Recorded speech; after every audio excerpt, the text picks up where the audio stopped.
Today is Monday and I've been working on pocket knives all day. I just fixed up 9 and I'm going to grab some more to work on. I'm ready to show you the 9 I got done. And this is the knife grab bag series. The latest episode is coming right up. Stay tuned.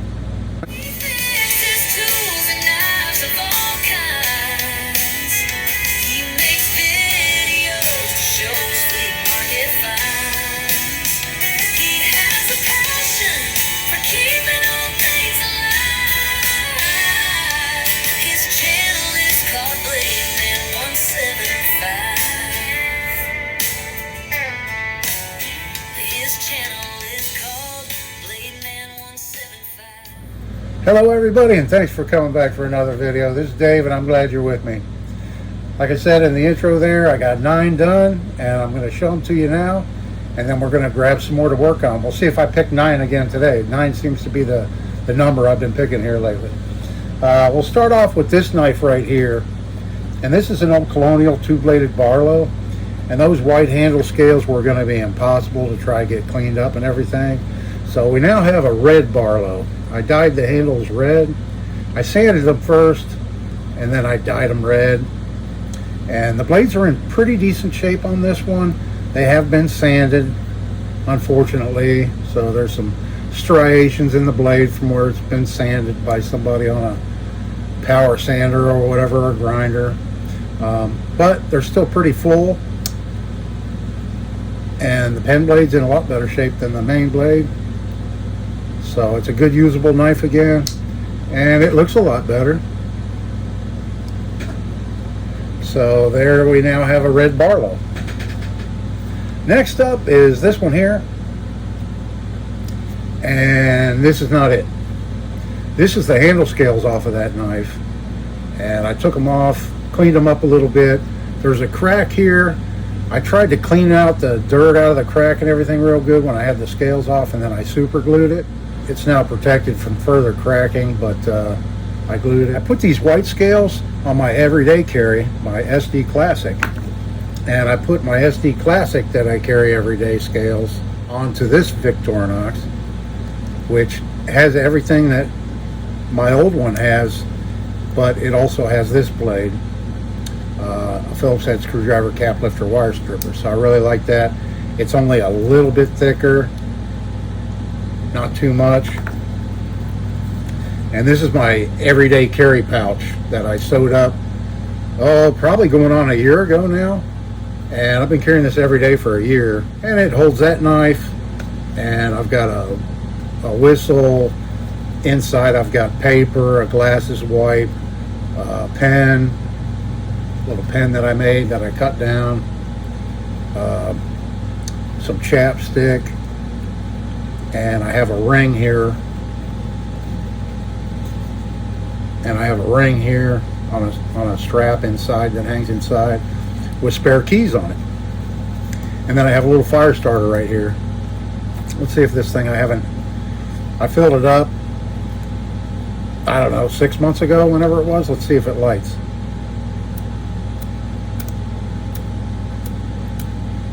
Yep, there she goes. Still works. It has a rubber O-ring, so it seals it up tight so the fluid doesn't evaporate. So that's pretty cool. I keep that in this little pouch, and I keep it right there in my pocket.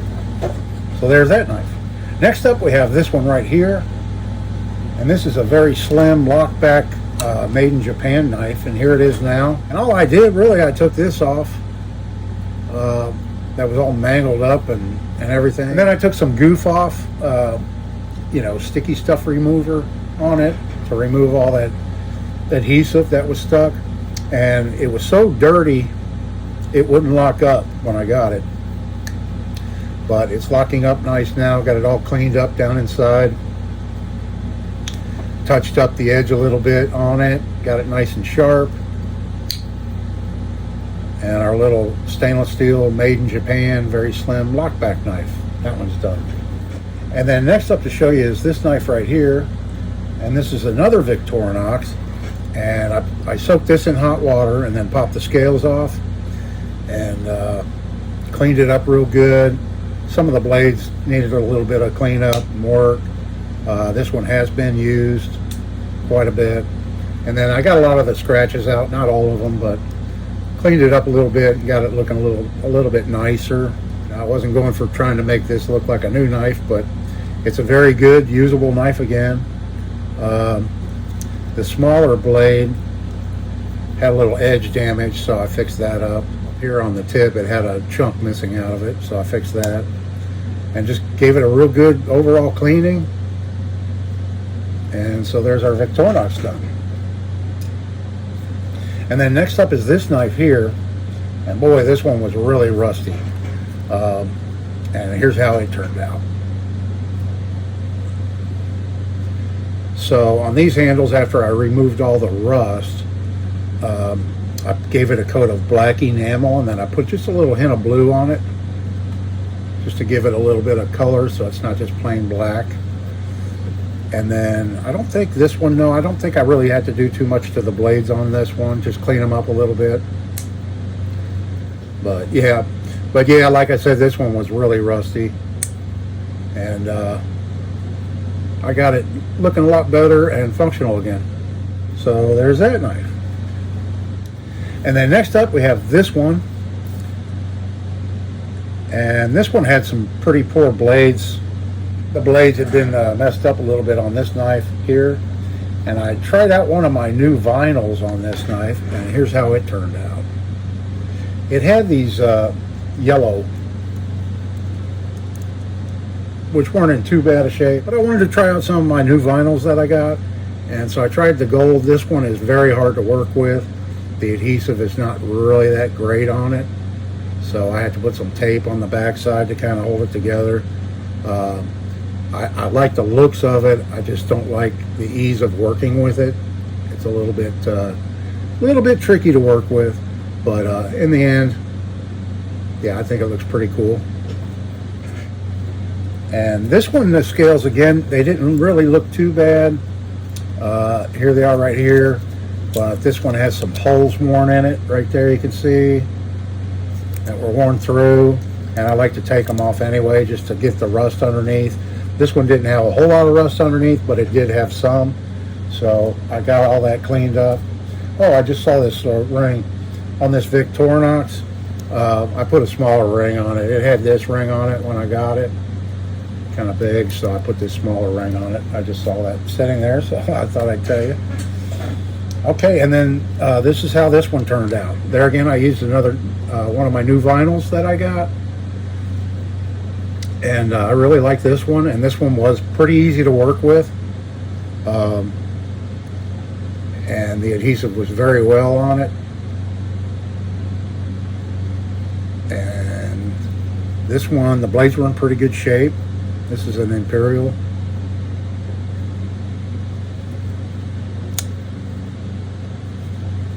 And there's the blades on it. And yeah, so this one cleaned up very nice. I'm real pleased with this one. And then next up to show you is this little guy here. And this was our little Colonial with a broken blade. So I tore it apart and I turned it into a single blader, and here it is now, pinned back together. And this blade does have some pitting out towards the end of it. A little bit of pitting there on both sides towards the end, but not too bad. And so there's our little Colonial fixed up. I think it looks a lot better than it did, especially now that it doesn't have a broken blade on it. And then the last up to show you is this knife right here. And this is our oldest one out of the batch today, from the 30s, I'm sure. And it's an old Russell, and here's how it turned out. I didn't try to get all the dings and scratches and everything out of the bolsters. These are steel bolsters on this knife with a nickel badge. And unfortunately, somebody did some sanding there again on these blades, but I got some of it out. But you can still see it has some in there from somebody improperly sharpening it. And couldn't get too much action in it. The tangs really wore on the main blade. The pen blade's a little bit better. not so much tang wear. This blade wasn't used near as much. But this blade, yeah, was used quite a bit. So has quite a bit of tang wear, but I still love it. Love these old knives like this with the swedges and the shields and the wood handles. Oh, and this one had a hole in the handle scale. Yep, I can just barely see it. Right, there was a pretty nice little hole. I'm not sure if it was a bug that got into it or what, but kind of hard to show, but it's right there. And I filled that with, I took a piece of rosewood and with some fine sandpaper, I sanded it and got some rosewood dust. And then I mixed that with a little bit of super glue gel, and I just mushed it into the hole, let it dry, and then I sanded it. And it's virtually invisible now. I'm real happy with how that turned out. Yeah, you really have to hunt to even find it. Yeah, if you didn't know it was there before, you probably never know. But there it is, our old Russell. Okay, I've got the grab bag in front of me. I'll go ahead and get it over here, reach in and grab a big handful. Let's see what we get today. There's a real big one right there. All right, that's about all I can grab right there. That's what we have today. Okay, whoa. What do we have here? 1, 2, 3, 4, 5, 6, 7, 8. I swear I'm not doing this on purpose. I grabbed 9 again. I can't believe it. Let me recount. 2, 4, 6, 8. I grabbed 9 again. Can you believe that?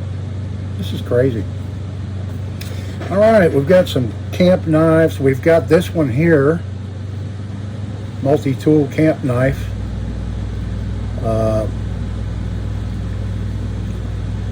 See how the blades look. It has been sharpened quite a bit.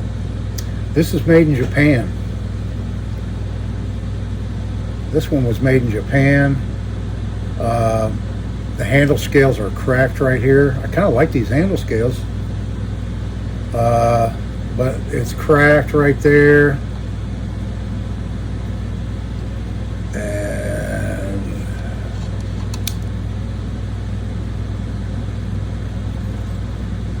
it has some scissors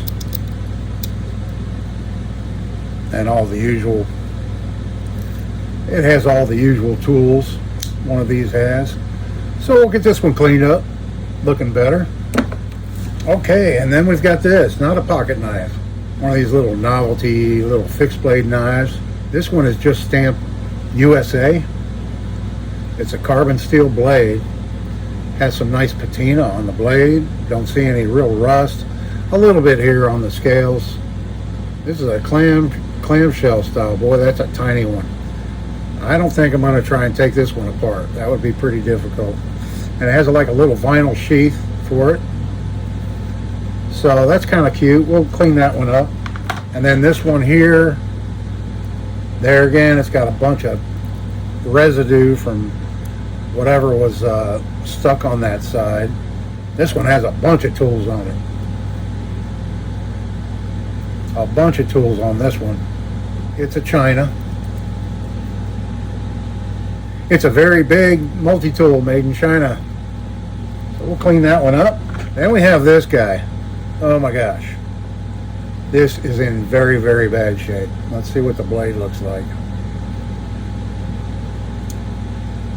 This is a Victorinox, so that should be a stainless blade, but right now it looks like it's carbon steel.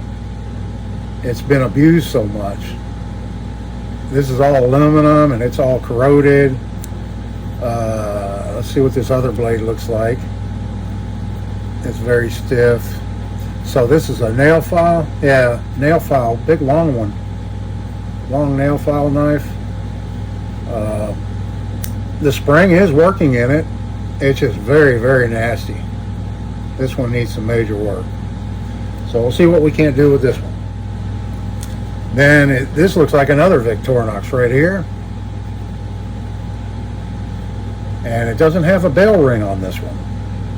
Let's see what we got. Yep, it's a Victorinox. And this was an advertising one. Orion Research, it says. But all the blades seem to be okay. Yeah, no blade damage. See what this blade looks like. Yep, this one looks okay. Needs a little bit of edge work, but it doesn't look too bad. So we'll get this one cleaned up. Then we have this little one here. Ooh, it says Lockheed on it. Is this a Victorinox? Yes, it is. It's another Victorinox. Just very dirty. You can see down inside there. There's no action in it. There's the nail file. And then the scissors are stuck. The spring's there. But yeah, the scissors are stuck. And this side looks a lot cleaner than the other side. So this one should clean up pretty nice.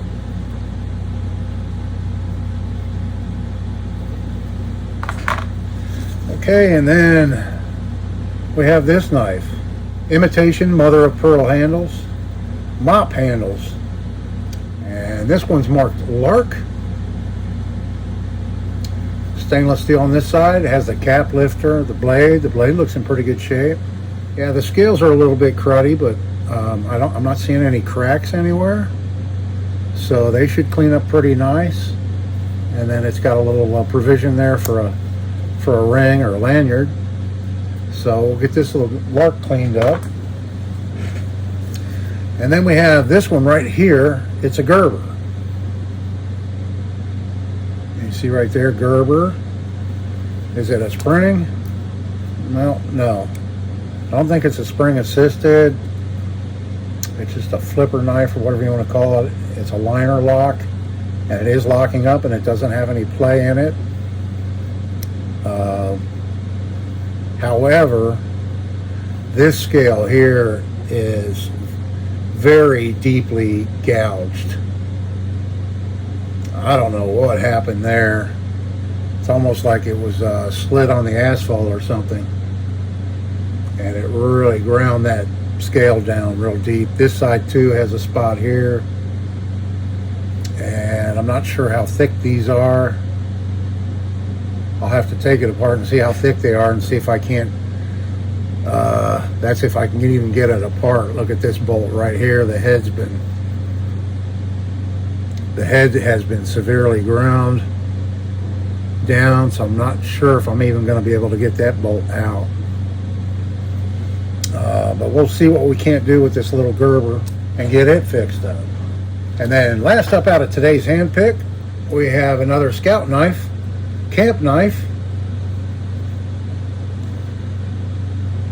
This one has really thick brass liners in it. Very thick. It's a very heavy knife compared to like a Camp King or something with shell scales on it. This is the 36 to 52 Imperial. And the main spear point blade doesn't look too bad. It has not been sharpened properly, you can tell. Yeah, the main blade's not in too bad a shape. I think it'll clean up okay. It has that long screwdriver cap lifter. I like those. It has the can opener, marked can opener. Patent pending. And then it has another blade that has been sharpened and used some, but not too bad. Nickel bolsters, like I said, real heavy brass. I did one of these not too long ago. It has its bail, original bail. Wow. I think the one I just did recently didn't have its bail. And I can't remember if I had to do anything with the handles. These handles are in pretty good shape. They're just really dirty. The other one was kind of bent up. It was like somebody was using it as a hammer. I believe that's the one. I don't know, I've worked on so many knives here lately. But I think this one with minimal work is going to clean up very nice. This will be a nice one. Okay, and then folks, the copy of my book came in. Here it is right here. If you buy one, it won't have this strip here. It says not for resale. This is a proof copy for me. But here it is, and I thought I'd show it to you, because if you go on Amazon, you can do a preview of the book. I'm not sure how many pages they let you see of it, but it just kind of just gives you an overall general idea what the book's all about. But I can show you. We'll start off here with just the table of contents. And here's one page. So if you wanted to screenshot that, freeze on that and look. And then it continues on right here with the table of contents. It has quite a few magnified pictures in it. It has some diagrams, various equipment, stuff like that in here. I used a microscope with my computer to take these pictures, all the edge pictures and stuff. And then in the back, we have troubleshooting. We have glossary of terms for edges and glossary of terms for knives. And then, like I said, there's a pretty nice reference section in here that has just various things that you might be interested in as far as reference goes. And then at the end, there's a hands-on exercise, hands-on sharpening exercise. And I put that together so that after you read through the book, you get to this point here, and then you can step by step go through. Yeah, I didn't just write this book for those individuals that have never sharpened anything before, don't know how to sharpen, but I think everybody can get a little something out of this, I believe. I said, even just the history of the edges section is pretty interesting. So anybody interested, you can get this on Amazon. You can either type in the last book on sharpening or type in my name, Blademan175, and both my books will pop up. But yeah, everybody watching right now, you're supporting my channel by just watching my video. And then if you hit the like button and the subscribe and share buttons and all that, that helps me out also. And if you want to go a step further than just watching the videos and subscribing, you could purchase one of my books, and that'll help support me too. So I really do appreciate it. I really appreciate your support and you watching. Thanks so much. Hope everybody's having a great day. This is Dave. See you in the next one.